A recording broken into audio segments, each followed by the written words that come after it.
Good morning and welcome everyone to Hardin County Commissioners Court. Today is Tuesday, October 28th, 2025. It is 9:30 a.m. and we're here for a special meeting for the purpose of a public hearing this morning.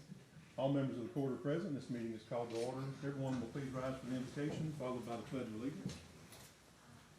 Dear Lord, I want to thank you for this day and thank you for the men and women that work hard every day on behalf of the citizens of Hardin County to keep Hardin County the best place to live and work. Thank you, Lord, for our first responders, all law enforcement, fire, and EMS, who also work hard every day to keep Hardin County a safe place. Help us to always make the best decisions on behalf of the citizens of Hardin County and the employees who work hard every day to keep Hardin County the best place to live. Amen. Amen. And the pledge? I pledge allegiance to the flag of the United States of America and to the republic for which it stands, one nation, under God, indivisible, with liberty and justice for all. Thank you. Please be seated.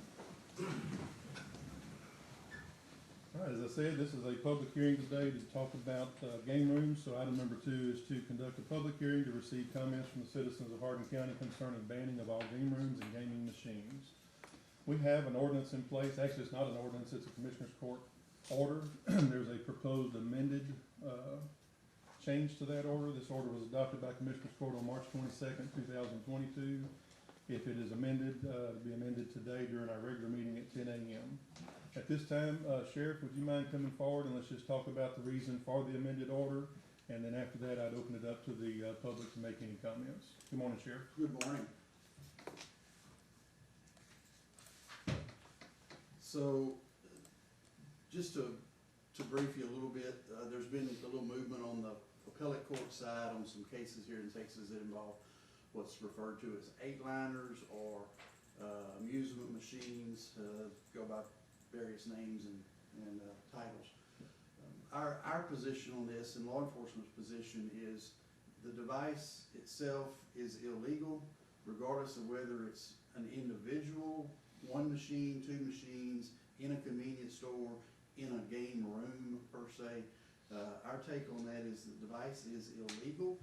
Therefore, it's almost a moot point for whether or not you're allowing them to be assembled as a game room or in groups of 2 or 3 or 10. The device itself is illegal. It's been ruled illegal. It's gone through the appellate system. All appeals have been exhausted, and so there is no legal basis to say that type of a gambling device is legal. So the position of my office has been and would be to do whatever you could to ensure that those type machines are not placed into use or placed into business here in Hardin County. And then is there any other reason other than the fact that the machine's illegal, such as the element that comes with those, or anything else you want to add to that? You know, there is, and there's a lot of social issues that go with gambling that I think could be argued. I don't know if there's enough time in the day for us to argue our positions on those, but I think it's worth noting from a law enforcement standpoint.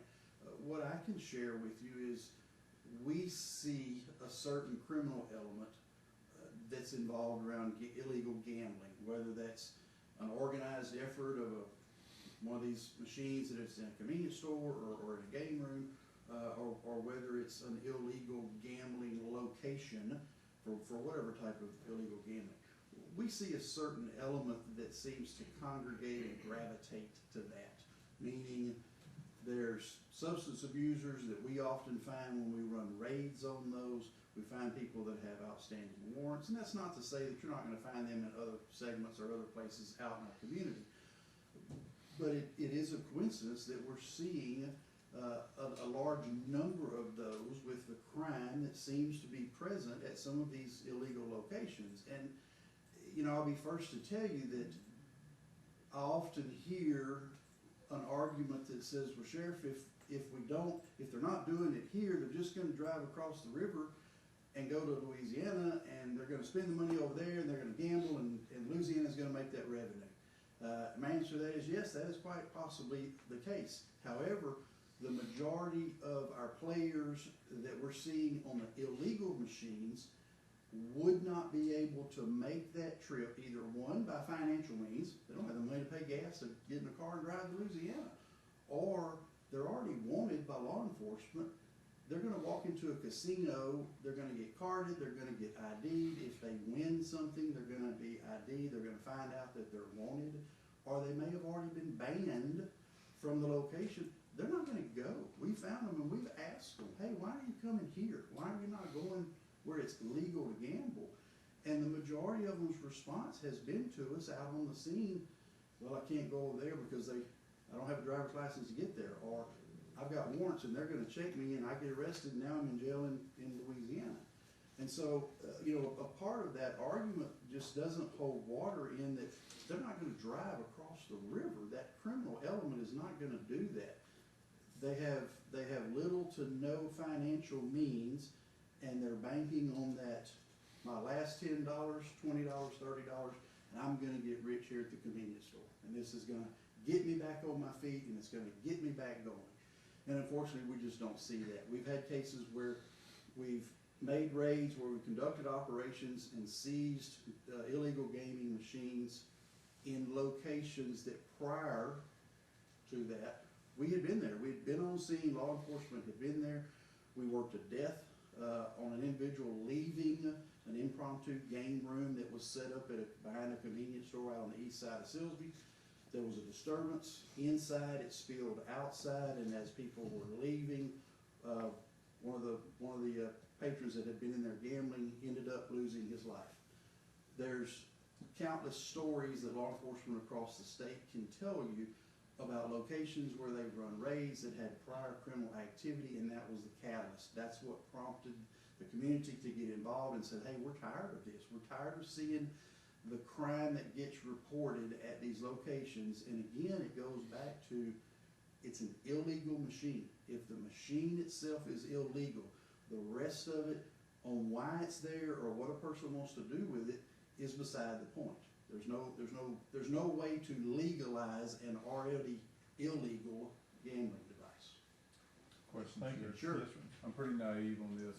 What makes the machine illegal? So in Texas, for a machine to be considered an illegal gaming machine, as what we're talking about with some of the 8-liners or a slot machine, if you would, if the machine pays out a cash prize, if the machine pays out a credit card, debit card, or any form of cash payment, or something that can be redeemed as cash. Okay. There's a couple of other stipulations there. There is an exception in Texas that talks about what we used to refer to as the fuzzy animal.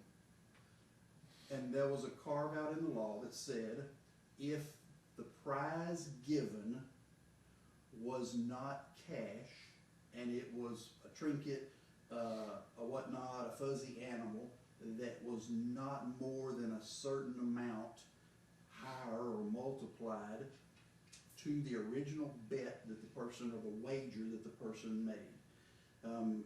And so in order for that to be illegal, the first thing that gets looked at is, does it pay cash? You know, is there a cash prize? Or is it a ticket that you go redeem for cash? Or do you go see the clerk or the person at the door and give them whatever the ticket that came out of the machine and said, hey, I want to turn this in, hey, I want to get my money. So it pays out in cash. That's the first and foremost of what makes them illegal. And they're considered a game of chance, meaning there's little to no skill, if any, involved.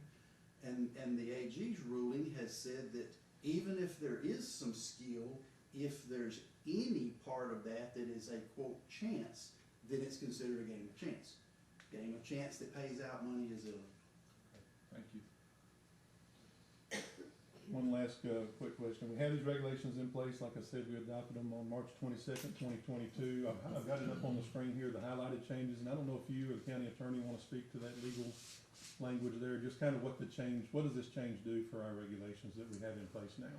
So I defer that over to the county attorney. I know he's been actively involved, and we both have looked at that a little bit. I would defer to that and just say, hey, let him give you the legalese. I didn't see him, but I do now. Okay, the legalese into what did that case actually do? And I referenced this when I first started speaking on the cases that went all the way through and exhausted all of the appellate as far as they could go. And so, Matt, if you want to speak a little bit to that, kind of how we came to be with that latest court ruling.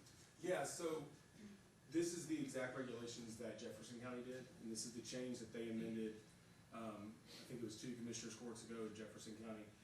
The issue that I had that I kind of talked to with Mike about is the case basically, in my opinion, outlaws these 8-line machines. And so the county, as you know, does not have authority to create ordinances. We are only allowed to regulate certain things. But one of the things we are eligible to regulate is game rooms.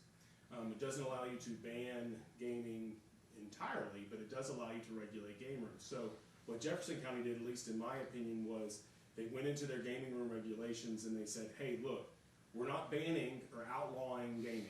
What we're saying is we are recognizing the case out of the city of Fort Worth saying that these machines are illegal.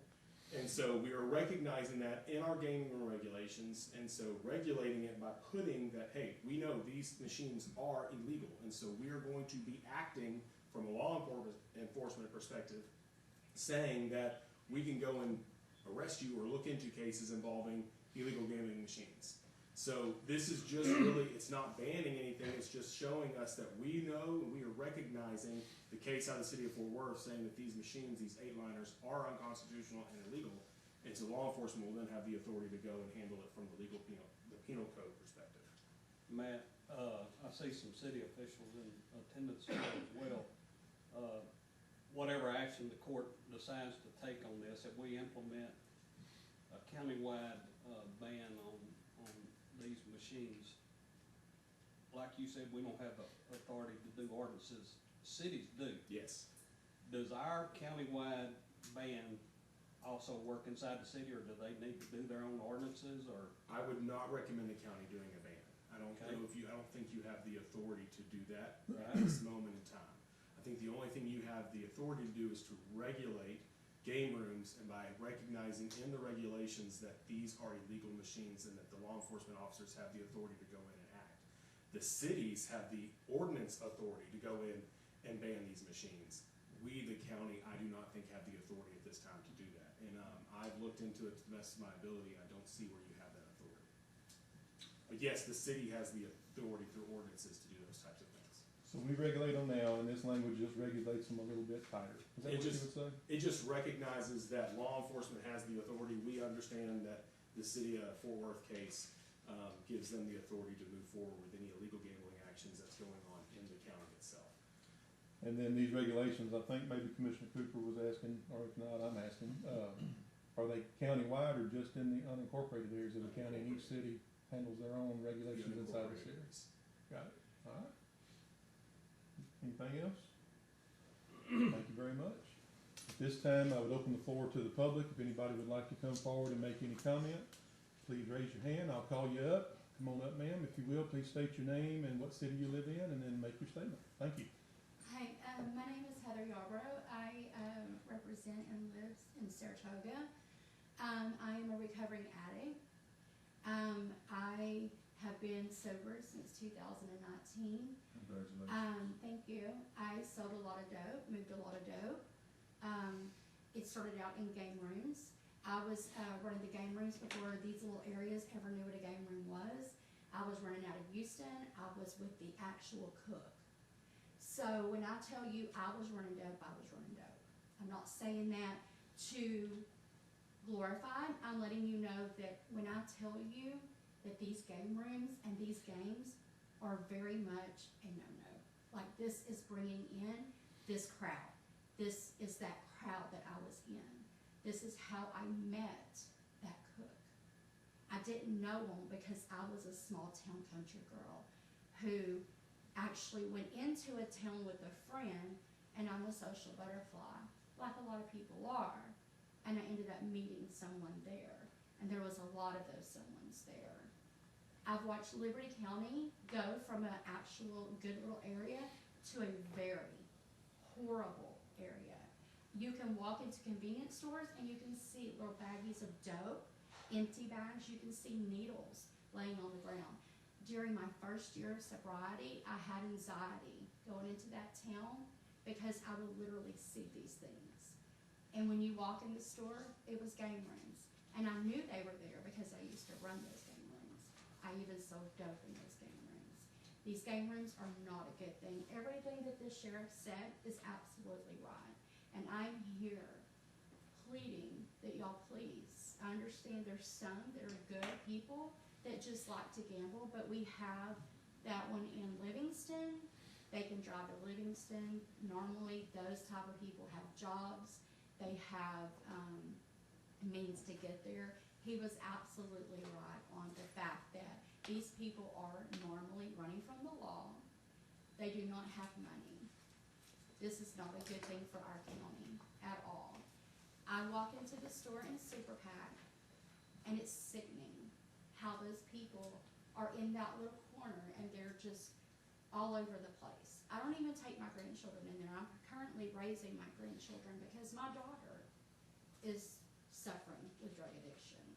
I can't even take my grandchildren in there. I refuse to allow them to go in a store and watch people behave the way they do. It's disgusting. And Thank it's you, Ms. sad. Harden. Thank you. Thank you very much. Mhm. Congratulations on your sobriety, and thank you Thank for you. your courage and boldness to be here today. Thank you. Who else would like to speak? Come on up, sir. My name is Jay Durrell. I'm from Lumberton, Texas, and I just want to say that I support what this lady just said. I think if there's a way you can keep these game rooms out of our county, keep them out. I don't know if you can do that or not. I heard what the city attorney, county attorney said. Sounds like you can't ban them. Find another way. Make the permit so high they can't afford it. Whatever you can do. I don't see any benefit. When I first heard about this, I talked to my wife and I said, this is about game rooms and gaming. I said, I don't know. I said, what's the plus? What's the minus? I haven't found anybody tell me a plus for having game rooms in our county. If somebody can do that, I'd like to hear their argument. Thank you very much. Thank you, Mr. Durrell. Who's next?